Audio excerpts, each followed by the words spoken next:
ભચાઉમાં ગૌ માતાને રાજમાતાનો દરજ્જો આપવાની માંગે હવે જોર પકડ્યું છે। હિન્દુ ધર્મમાં ગાયને ગૌ માતા તરીકે પવિત્ર માનવામાં આવે છે અને તેનું રક્ષણ તેમજ સન્માન સાંસ્કૃતિક અને ધાર્મિક રીતે અગત્યનું ગણાય છે।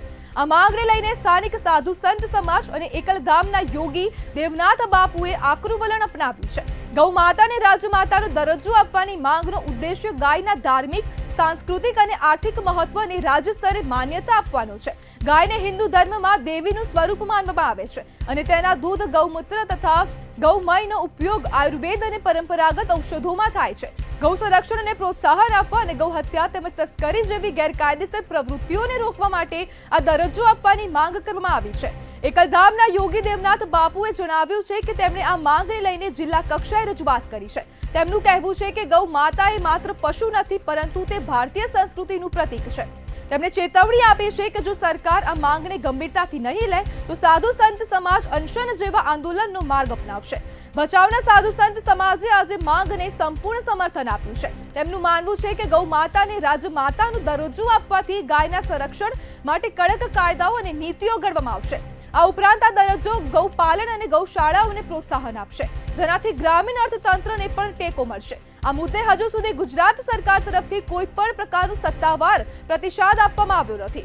જો કે ગૌ સંરક્ષણ માટે ગુજરાતમાં પહેલેથી જ કડક કાયદાઓ અમલમાં છે જેમાં ગૌ હત્યા પર પ્રતિબંધ અને ગૌશાળાઓને પ્રોત્સાહન જેવા પગલાંનો સમાવેશ થાય છે।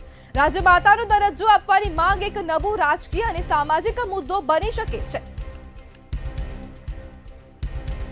ગૌ સંરક્ષણ માટે ભચાઉમાં આંદોલનની તૈયારી હવે શરૂ કરી દેવામાં આવી છે। એકલધામના યોગી હવે મેદાને જોવા મળ્યા છે। સમગ્ર મામલો હવે મેદાને પડ્યો છે। એકલધામના યોગી દેવનાથ બાપુએ અનશન આંદોલનની તૈયારીઓ શરૂ કરી દીધી છે। ગૌ માતાને હવે રાજકીય માતા જાહેર કરવાની માંગ કરવામાં આવી છે। આપણી સાથે ગૌ સેવક દશરથ દેસાઈ જોડાઈ ગયા છે। ભચાઉમાં ગૌ માતાને રાજમાતાનો દરજ્જો આપવા માટે માંગ શું કહેશો? ચારની વર્ષો જૂની માંગણી છે બેન।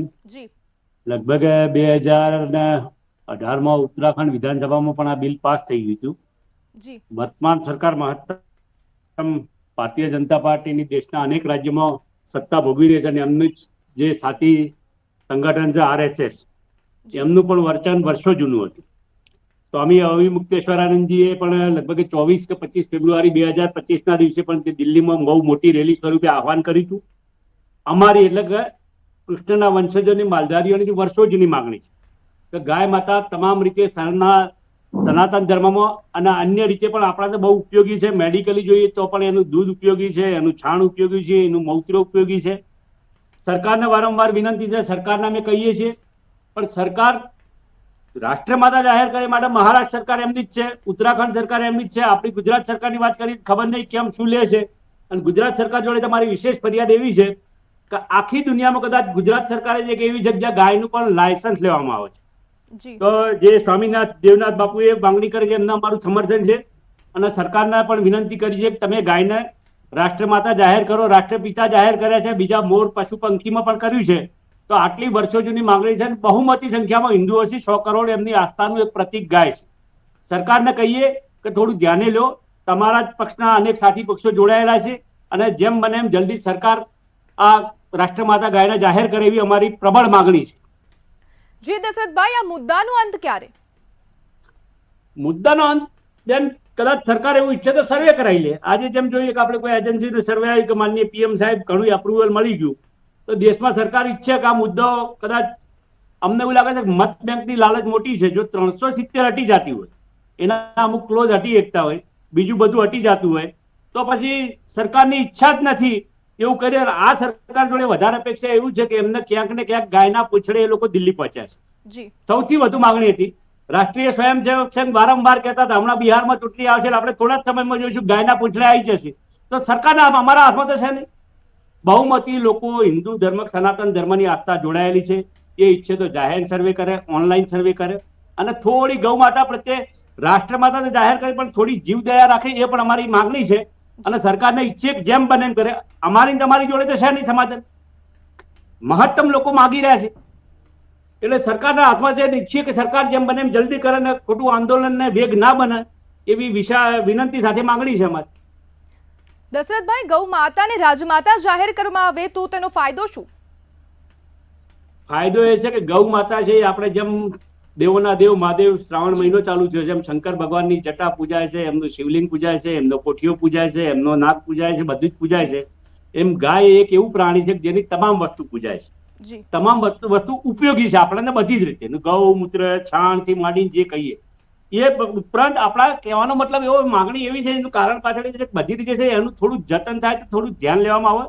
સરકાર બીજા બધા કેટલાય પ્રોત્સાહનો આપી રહ્યા હોય છે, તો ફાયદાના જે વસ્તુ એ છે કે એનું રક્ષણ થાય. દેશમાં આઝાદી વખત લગભગ 80 થી 70 80 60 70 કરોડ ગાયો હતી, કદાચ બચીને 12 14 કરોડ છે. ત્યાં પણ સરકારની ભ્રષ્ટ મંશા. દર વર્ષે પહેલા ગૌવંશના આંકડા જાહેર થતા હતા, છેલ્લા 6 6 8 8 વર્ષથી જાહેર નહીં થયા.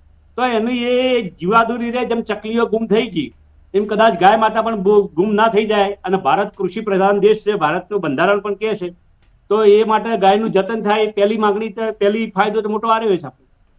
દશરથભાઈ, જો રાજ્ય સરકાર આ તમારી માંગને ના સ્વીકારે તો?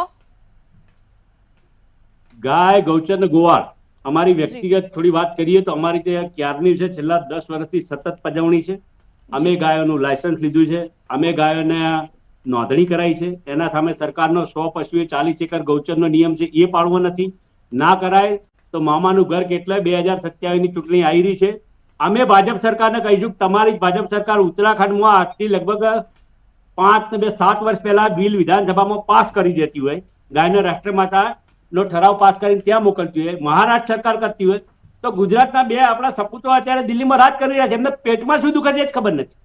અવિમુક્તેશ્વરાનંદ બાપુ સોલાર ભાગવત આવ્યા હતા ત્યારે અમે સરકારના સીએમના અને અન્યને કીધું હતું, એમને આશ્વાસન આપ્યું હતું.